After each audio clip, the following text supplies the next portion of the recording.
Excuses du Canada. Le 11 juin 2008 a été une journée importante pour les peuples autochtones du Canada et pour le pays entier. Cette journée a été baptisée le jour de la présentation des excuses, le jour où le premier ministre Stephen Harper et les dirigeants de tous les autres partis politiques fédéraux ont présenté des excuses à la Chambre des communes pour les torts causés par les pensionnats indiens. Dans leur présentation à la Commission Vérité et Réconciliation, de nombreux survivants se sont remémorés clairement le jour de la présentation des excuses. Ils se rappellent où ils étaient, avec qui, et surtout comment ils se sentaient. De nombreuses personnes ont parlé des émotions intenses qu'ils ont ressenties lorsqu'ils ont entendu le premier ministre reconnaître que le gouvernement avait eu tort de les arracher à leur famille pour tuer l'Indien en eux. Ils ont parlé des larmes qui ont coulé lorsqu'ils ont entendu les mots « Nous sommes désolés ». Les survivants et leurs familles avaient besoin d'entendre ces mots. Ils avaient vécu avec la douleur, la peur et la colère pour la plus grande partie de leur vie parce qu'ils avaient été brutalement arrachés à leur famille et à cause de leur expérience dans les pensionnats, et ils voulaient désespérément entamer leur guérison. Ils avaient besoin que soit validé le sentiment qu'on leur avait fait du tort. Ils voulaient croire que les choses commenceraient à changer, non pas pour les pensionnats, fermés depuis longtemps, mais les attitudes et comportements qui sous-tendaient l'existence de ces établissements. Ils voulaient croire que le gouvernement qui avait si longtemps contrôlé leur vie et abusé de sa relation avec eux avait désormais entendu raison. Ils voulaient croire que l'avenir de leurs enfants et de leurs petits-enfants serait différent de leurs propres expériences, que leur vie serait meilleure. Les excuses qui leur avaient été présentées les amenaient à croire que leur patience et leur persévérance à surmonter le traumatisme et la négativité de leur expérience à l'intérieur et à l'extérieur des pensionnats en avaient valu la peine. Elles leur donnaient de l'espoir. À l'événement national de la Saskatchewan de la Commission Vérité et Réconciliation, Sean Inatchut-Alteo, chef national de l'Assemblée des Premières Nations, a présenté la déclaration suivante. Je pense, comme on l'a entendu ici, que ce qui me rend si reconnaissant est qu'il y a une expérience croissante du travail de réconciliation. Comment les collectivités se réconcilient-elles? Eh bien, cela commence par chacun et chacune d'entre nous. J'ai eu tant de chance dans ma jeunesse d'avoir passé du temps avec ma grand-mère maintenant décédée. Je lui tenais la main. Elle était âgée de 87 ans. Elle avait toute sa tête. Pendant que les excuses étaient présentées, elle a dit « Petit-fils, il commence à nous voir. Il commence tout juste à nous voir. » C'est ce qu'elle a dit. Elle a trouvé cela encourageant, car c'était la première étape, le fait de se voir mutuellement, de rompre le silence et de commencer à raconter nos histoires. Je pense que c'est là où ça commence, non? Entre nous, en tant que personnes individuelles qui échangent leurs histoires de tant de points de vue différents, afin qu'on puisse comprendre. Le rapport de la Commission royale sur les peuples autochtones a noté que pendant un certain temps, après le contact des colons, la relation entre les peuples autochtones et non-autochtones en avait été une de soutien mutuel, de coopération et de respect. Malgré quelques conflits, l'acceptation par les peuples autochtones de l'arrivée des Européens et leur volonté de participer aux activités économiques des nouveaux arrivants, de former des alliances avec eux dans leur guerre et de conclure des traités avec eux à une variété de fins, montrer une volonté de coexister dans une relation de confiance et de respect mutuel. Cet aspect de la relation a été confirmé du côté non autochtone par des signes tels que la proclamation royale de 1763 et le traité de Niagara de 1764, qui ont déjà été abordés. En fin de compte, la confiance et le respect qui régnaient à l'origine ont été trahis. Depuis la Confédération de 1867, l'approche des gouvernements fédéraux canadiens successifs par rapport à l'obligation fiduciaire de la Couronne de fournir une éducation pour les peuples autochtones a été profondément viciée. Il est tout aussi important de noter que les conséquences de cet abus de confiance ont eu de graves séquelles bien au-delà des pensionnats. La relation de confiance et l'obligation particulière du Canada à défendre l'honneur de la Couronne à l'égard des peuples autochtones vont au cœur même de la relation. En tant que peuple d'origine qui avait occupé les terres et territoires pendant des milliers d'années dans toute la région qui est devenue le Canada, les peuples autochtones ont des droits légaux et constitutionnels particuliers. Ces droits découlent de leur occupation initiale et de leur première propriété de la terre et ont été confirmés dans la proclamation royale de 1763, qui a également décrété que la Couronne avait une obligation spéciale de traiter équitablement les peuples autochtones et leurs terres et de les protéger. Par la suite, le Dominion du Canada a assumé cette obligation de fiduciaire en vertu du paragraphe 91-24 de la loi constitutionnelle de 1867 qui a donné l'autorité législative au Parlement sur les Indiens et les terres réservées pour les Indiens. L'article 35 de la loi constitutionnelle de 1982 a également reconnu et confirmé les droits ancestraux et issus des traités existants. Dans plusieurs décisions clés, les tribunaux canadiens ont dit que le gouvernement fédéral doit toujours défendre l'honneur de la couronne dans ses rapports avec les peuples autochtones. Dans l'affaire R.C.Spao 1990, la Cour suprême a statué que le gouvernement a la responsabilité d'agir en qualité de fiduciaire à l'égard des peuples autochtones. Les rapports entre le gouvernement et les Autochtones sont de nature fiduciaire plutôt que contradictoire. L'honneur de Sa Majesté est en jeu lorsqu'elle transige avec les peuples autochtones. Dans l'affaire Nation Haida Colombie-Britannique, ministre des Forêts 2004, la Cour suprême a statué que dans tous ses rapports avec les peuples autochtones, qu'il s'agisse de l'affirmation de sa souveraineté, du règlement de revendication ou la mise en œuvre de traités, la couronne doit agir honorablement, et que par rapport à l'honneur de la couronne, il ne s'agit pas simplement d'une belle formule, mais d'un principe fondamental qui peut s'appliquer dans des situations concrètes. Autrement dit, l'honneur de la couronne n'est pas un principe abstrait, mais un principe qui doit être appliqué avec diligence. Dans Manitoba Métis Nation Incorporée, Canada, procureur général 2013, la Nation des Métis a fait valoir que lorsque les Métis ont négocié une entente avec le gouvernement fédéral qui permettrait au Manitoba d'entrer dans la Confédération, ils avaient confiance que le Canada agirait en leur intérêt et les traiterait équitablement. La Cour suprême a déclaré qu'en 1870, l'objet général de l'article 31 de la loi sur le Manitoba était de réconcilier la communauté des Métis et la souveraineté de la couronne et de permettre la création de la province du Manitoba. Cette réconciliation devait être réalisée par la prise d'une mesure plus concrète sur le transfert rapide et équitable des terres aux enfants des Métis, paragraphe 98. Dans cette décision en faveur de Manitoba Métis Nation, la Cour observe que leur observation allait au-delà de l'argument selon lequel le principe de l'honneur de la couronne avait engendré une obligation fiduciaire.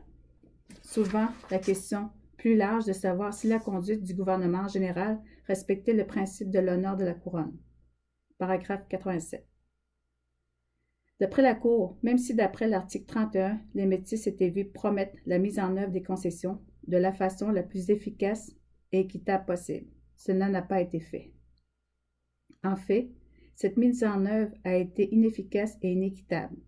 Cela n'est pas dû à une négligence passagère, mais plutôt à une série d'erreurs et d'inactions qui ont persisté pendant plus d'une décennie. Un gouvernement ayant l'intention sincère de respecter l'obligation que lui commandait son honneur pouvait et aurait dû faire mieux. Paragraphe 128.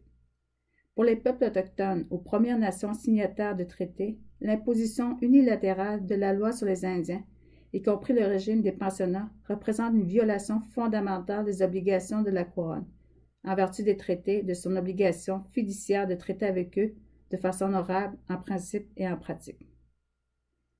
La position de la couronne en tant que fiduciaire à l'égard des peuples autochtones est clairement un aspect complexe et potentiellement contradictoire dans l'obligation légale.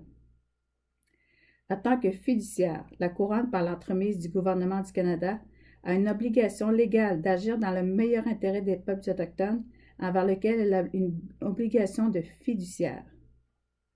Il en est de même pour le Bureau of Indian Affairs aux États-Unis, que l'on désigne communément comme un fiduciaire, trustee.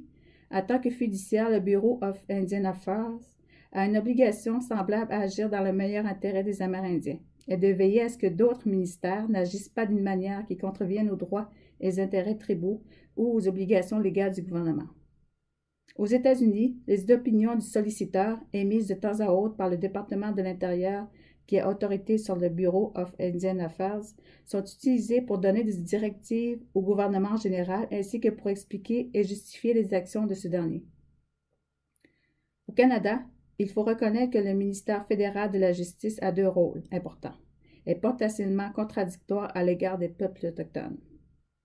Premier point. Le ministre de la Justice du Canada fournit des avis juridiques à Affaires autochtones et Développement du Nord Canada, AADNC, pour guider ce ministère dans l'élaboration de politiques, dans ses initiatives législatives et dans ses actions. Ses opinions et les actes qu'elle inspire ont inévitablement une grande incidence sur les gouvernements autochtones et les conditions de vie des Autochtones. Ces opinions concernent souvent la portée et l'étendue des droits ancestraux et issus de traités, et elles constituent fréquemment l'assise des politiques autochtones fédérales qui sont élaborées et adoptées. Au point 2, Justice Canada agit également en tant que défenseur juridique d'AADNC et du gouvernement en cas de litige entre celui-ci et les peuples autochtones. À ce titre, il reçoit des instructions de hauts fonctionnaires du ministère des Affaires autochtones lorsque ce dernier est partie à des poursuites judiciaires relatives à ses responsabilités. Il donne des conseils sur la conduite des litiges, la position juridique avancée, la mise en œuvre d'une stratégie juridique et la décision de faire appel de telle ou telle décision d'un tribunal. La défense de l'honneur de la couronne est la défense contre une contestation juridique de l'action ou la décision d'un fonctionnaire ou d'un ministère peuvent parfois donner lieu à des obligations juridiques contradictoires. La Commission croit que ces avis juridiques devraient être offerts de plein droit et sur demande aux peuples autochtones pour lesquels la Couronne agit en fiduciaire. Les gouvernements canadiens et leurs organes judiciaires doivent cesser d'agir comme s'ils avaient une relation conflictuelle avec les peuples autochtones, et ils doivent commencer à agir comme de véritables fiduciaires. Le ministère de la Justice du Canada doit être plus transparent et responsable envers les peuples autochtones, ce qui inclut la divulgation de ses opinions juridiques sur les droits autochtones. Comme il a été indiqué plus haut, il existe un précédent à un tel changement. En plus de publier ses opinions juridiques sur un vaste éventail de questions touchant les Amérindiens, le Bureau du solliciteur du département de l'Intérieur des États-Unis les diffuse en ligne. Appel à l'action. 51. Nous demandons au gouvernement du Canada d'élaborer en tant qu'obligation dans le cadre de sa responsabilité fiduciaire une politique de transparence en publiant des avis juridiques qu'il élabore, invoque ou entend évoquer en ce qui concerne la portée et l'étendue des droits ancestraux et issus des traités des Autochtones. Un des aspects de la doctrine de la découverte qui demeure en vigueur à ce jour est le fait que les affaires judiciaires concernant des revendications territoriales autochtones ont placé un lourd fardeau sur les demandeurs autochtones de prouver qu'ils occupaient des terres depuis le premier contact et que les droits revendiqués sur le territoire en question continuent depuis lors et jusqu'à présent. La Commission estime qu'il existe de bonnes raisons de mettre cette exigence en doute, compte tenu en particulier du fait que la plupart des dossiers sur lesquels se fondent les tribunaux consistent en des preuves documentaires ou de témoignages d'aînés qui sont des experts reconnus. Pendant de nombreuses années, après la Confédération, les demandeurs autochtones n'ont pas pu avoir accès à des conseils juridiques ni avoir recours aux tribunaux pour faire valoir leurs revendications, avec un grand nombre de leurs meilleurs experts parmi les aînés sont décédés sans avoir eu la possibilité de faire consigner leurs preuves en dossier. La Commission estime qu'il est manifestement injuste pour les demandeurs autochtones d'avoir à se conformer à la norme de la preuve requise tout au long des procédures judiciaires. En revanche, il est raisonnable d'exiger qu'un demandeur autochtone établisse l'occupation du territoire en cause au moment pertinent. Ce pourrait être au moment du contact ou à celui de l'affirmation de la souveraineté de la couronne. Nous sommes d'avis qu'une fois l'occupation prouvée, le fardeau de la preuve doit passer à l'autre partie, qui est responsable de démontrer que la revendication n'existe plus pour une cause d'extinction, d'abandon ou d'autres critères juridiques valables. Par conséquent, nous concluons que les revendications autochtones de titres et de droits doivent être acceptées lorsqu'ils sont affirmés. Et le fardeau de la preuve doit incomber à ceux qui s'y opposent. Appel à l'action. Point 52. Nous demandons au gouvernement du Canada, aux gouvernements provinciaux et territoriaux, de même qu'aux tribunaux, d'adopter les principes juridiques suivants. Point 1. Les revendications de titres ancestraux seront acceptées lorsque le revendicateur autochtone aura établi qu'il a occupé le territoire en cause à un moment en particulier. Point 2. Lorsque le titre autochtone aura été établi, le fardeau de prouver toute limitation à l'exercice d'un droit résultant de l'existence de ce titre reviendra à la partie qui soutient l'existence d'une telle limitation. Le rapport de la Commission royale sur les peuples autochtones a souligné que la restauration de la confiance des citoyens est essentielle à la réconciliation. Il conclut que cette démarche n'a pas pour but d'enfermer les Autochtones et les non-autochtones dans un schème où ils seront continuellement en train de s'accuser ou de s'excuser, mais plutôt d'amener les uns et les autres à accepter le passé, de pouvoir embrasser l'avenir en toute confiance. Il a également ajouté que la pacification passe, selon nous, par une restauration de la confiance. La Commission de vérité et réconciliation du Canada est d'accord avec ces conclusions. Pour que la réconciliation prenne racine, le Canada, en tant que partie à la relation qui a violé cette confiance, a l'obligation première de faire le travail nécessaire pour regagner la confiance des peuples autochtones. Nous sommes d'avis qu'au moment de la Confédération et dans les négociations subséquentes des traités, les peuples autochtones ont mis beaucoup de foi dans les paroles de ceux qui parlaient au nom de la couronne pour dire que la nouvelle relation serait positive pour les uns et les autres. Cette foi a toutefois été trahie par l'imposition de la loi sur les Indiens, la création du système des pensionnats et une série d'autres mesures répressives. Les survivants ont indiqué que malgré la convention du règlement et les excuses présentées par le Canada, la confiance n'a pas encore été rétablie. Eugène Arcan, membre du comité des survivants des pensionnats de la Commission de vérité et de réconciliation, a fait la déclaration suivante. J'ai été à la présentation des excuses. Je pensais que j'étais sur la voie de la réconciliation car j'ai entendu les paroles du premier ministre, dans un certain sens, quand sa voix a tremblé. Il serait hypocrite de ma part vis-à-vis des survivants de la Saskatchewan, et d'ailleurs à travers le pays, de ne pas parler de ce qui est arrivé depuis les excuses. Il a été difficile pour moi de parler de réconciliation et de vérité d'un côté de ma bouche, alors que de l'autre côté de mon cœur, j'ai de très forts sentiments au sujet des actions du gouvernement fédéral, du premier ministre Harper qui a présenté ses excuses et du ministre des Affaires indiennes dans l'administration de cette convention et d'autres actes du gouvernement qui constituent une attaque contre nos peuples. Nous, gens des Premières Nations, Métis et Inuits, surtout les survivants des pensionnats, voulons la réconciliation. Nous la voulons vraiment, vraiment, mais c'est difficile compte tenu de ce que nous voyons, ressentons et lisons de ce qui sort des parlements provinciaux et fédéraux par rapport à notre bien-être. Tout d'abord, les coupures à la Fondation autochtone de guérison et d'autres coupures qui ont eu lieu dans l'éducation, dans nos moyens de subsistance. La présentation d'excuses par un gouvernement envoie un message symbolique fort aux citoyens que les actions de l'État constituaient une faute.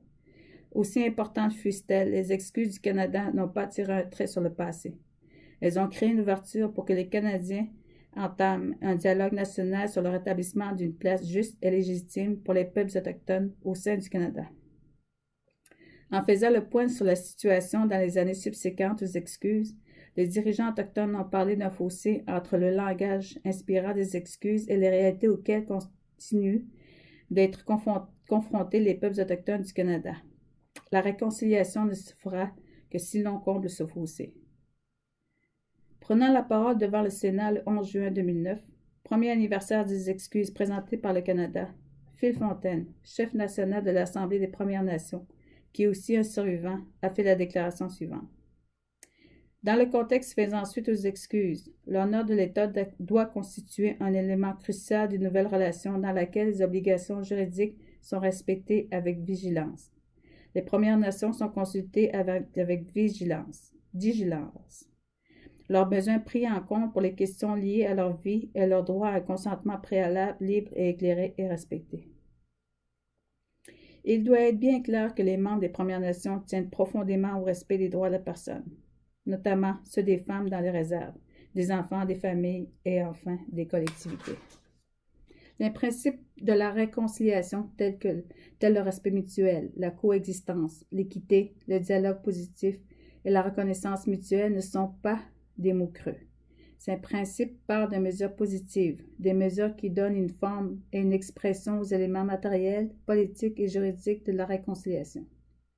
Depuis juin dernier, les événements ont été nombreux, tant dans le monde politique canadien et international que dans la société et dans la vie économique. Les Premières Nations ont été touchées par les décisions prises par le gouvernement du Canada pendant cette période. Compte tenu du niveau de pauvreté que l'on retrouve dans les Premières Nations, nos collectivités et nos économies courent un grand risque de sombrer encore davantage dans la morosité et le désespoir causés par la pauvreté. La société canadienne ne doit pas permettre que cela se produise.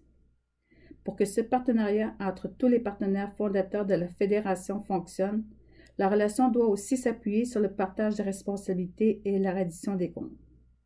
Qui dit réconciliation dit devoir solennel d'agir, responsabilité de s'engager et obligation de tenir les promesses liées à une citoyenneté morale, démocratique et évoluée. Autrement dit, le gouvernement du Canada, enfin, de tous les parlementaires des deux chambres, a une responsabilité de jeter un pont entre le passé et un avenir où l'écart entre les non-autochtones et les autochtones sous les rapports de la qualité de vie et du mieux-être disparaîtra, où la pauvreté des Premières Nations sera éradiquée, où nos enfants jouiront des mêmes possibilités et avantages à la vie que les autres enfants, et où les promesses que contiennent nos traités se concrétiseront. La réconciliation doit s'accompagner de changements réels pour tous les nôtres, où qu'ils choisissent de vivre, des changements qui redressent les torts d'une façon qui favorise le rapprochement. Les droits de la personne, l'espoir, les possibilités à exploiter et l'épanouissement de l'être humain ne sont pas l'apanage d'un seul groupe ou d'un seul segment de la société canadienne. Cela nous appartient tous. Les excuses ne marquent pas un point final. La réconciliation nationale nécessite le respect des différences et la recherche d'un terrain d'entente pour construire ensemble un avenir meilleur. La concrétisation de l'espoir vécu par les survivants. Le jour des excuses présentées par le Canada repose en fin de compte sur notre capacité à trouver un terrain d'entente. Nous croyons donc que tous les organes du gouvernement doivent prendre un nouvel engagement envers la réconciliation et la reddition des comptes. Le gouvernement fédéral, les peuples des Premières Nations, les Métis et les Inuits, ainsi que tous les Canadiens bénéficieront de la création d'un organisme de surveillance doté de certains nombres d'objectifs, parmi lesquels le soutien aux discussions sur la réconciliation et la présentation régulière de rapports faisant le point sur les progrès effectués par rapport aux engagements envers la réconciliation. L'avancement de la réconciliation à tous les autres niveaux de gouvernement et au sein des organisations de la société civile doit également faire l'objet d'une notation vigilante et des mesures d'évaluation afin de savoir si des progrès ont été faits.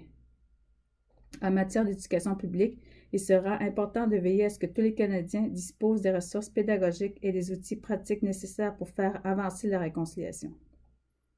Appel à l'action. Point 53. Nous demandons au Parlement du Canada d'adopter, en consultation et en collaboration avec les peuples autochtones, des dispositions législatives visant à mettre sur pied un Conseil national de réconciliation. Plus particulièrement, nous demandons à ce que ces dispositions établissent le Conseil en tant qu'organisme de surveillance indépendant de portée nationale dont les membres, autochtones et non autochtones, sont nommés conjointement par le gouvernement du Canada et des organisations autochtones nationales. Le mandat de ce Conseil comprendrait, sans toutefois s'y limiter, ce qui suit. Point 1. Surveiller et évaluer les progrès réalisés en matière de réconciliation une fois les excuses faites, présenter un rapport annuel à ce sujet au Parlement et à la population du Canada et s'assurer que le gouvernement continue de s'acquitter au cours des prochaines années de sa responsabilité d'établir une bonne relation entre les peuples autochtones et l'État. Au point 2. Surveiller et évaluer les progrès réalisés en matière de réconciliation à tous les niveaux et secteurs de la société canadienne et présenter un rapport à cet égard au Parlement et à la population du Canada, notamment en ce qui touche la mise en œuvre des appels à l'action de la Commission de vérité et de réconciliation. Au point 3, élaborer et mettre en œuvre un plan d'action pluriannuel national pour la réconciliation, ce qui englobe des activités de recherche et d'élaboration de politiques, de programmes en éducation du public et des ressources. Au point 4, promouvoir le dialogue public, les partenariats publics-privés, de même que les initiatives publiques de réconciliation. Point 54.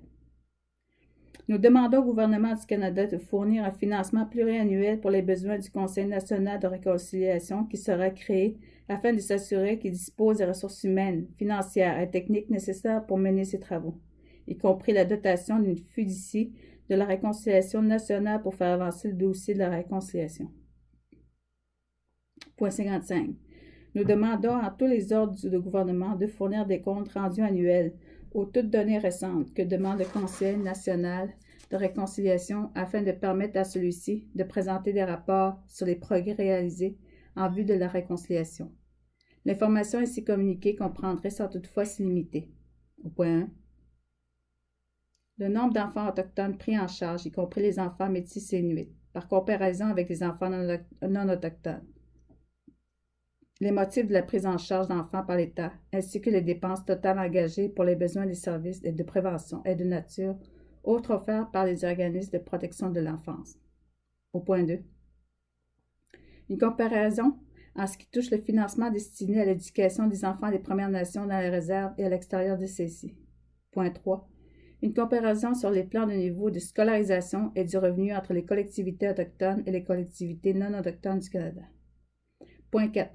Les progrès réalisés pour combler les écarts entre les collectivités autochtones et les collectivités non autochtones en ce qui a trait à divers indicateurs de la santé, dont la mortalité infantile, la santé mentale, le suicide, la santé mentale, santé maternelle, la toxicomanie, l'espérance de vie, les taux de natalité, les problèmes de santé infantile, les maladies chroniques, la fréquence des cas de maladies et de blessures ainsi que la disponibilité des services de santé appropriés. Point 5. Les progrès réalisés pour ce qui est d'éliminer la surreprésentation des jeunes autochtones dans le régime de garde applicable aux adolescents au cours de la prochaine décennie. Au point 6. Les progrès réalisés dans la réduction du taux de la victimisation criminelle des Autochtones, y compris des données sur les homicides, la victimisation liée à la violence familiale et d'autres crimes. Point 7. Les progrès réalisés en ce qui touche la réduction de la surreprésentation des Autochtones dans le système judiciaire et correctionnel. Nous demandons au Premier ministre du Canada de répondre officiellement au rapport du Conseil national de réconciliation en publiant un rapport annuel sur la situation des peuples autochtones, dans lequel on pourrait présenter les intentions du gouvernement pour ce qui est de faire avancer le dossier de la réconciliation. Ces nouveaux cadres de travail et engagement ne seront pas couronnés de succès sans un peu plus de compréhension et de sensibilité de la part des personnes censées les appliquer. Appel en action. Point 57. Nous demandons aux gouvernements fédéraux, provinciaux et territoriaux, de même qu'aux administrations municipales, de s'assurer que les fonctionnaires sont formés sur l'histoire des peuples autochtones, y compris à ce qui a trait à l'histoire et aux séquelles des pensionnats, à la Déclaration des Nations unies sur les droits des peuples autochtones, aux traités et aux droits des Autochtones, aux droits autochtones ainsi qu'aux enseignements et aux pratiques autochtones. À cet égard, il faudra plus particulièrement offrir une formation axée sur les compétences pour ce qui est de l'aptitude interculturelle, du règlement de différends, des droits de la personne et de la lutte contre le racisme.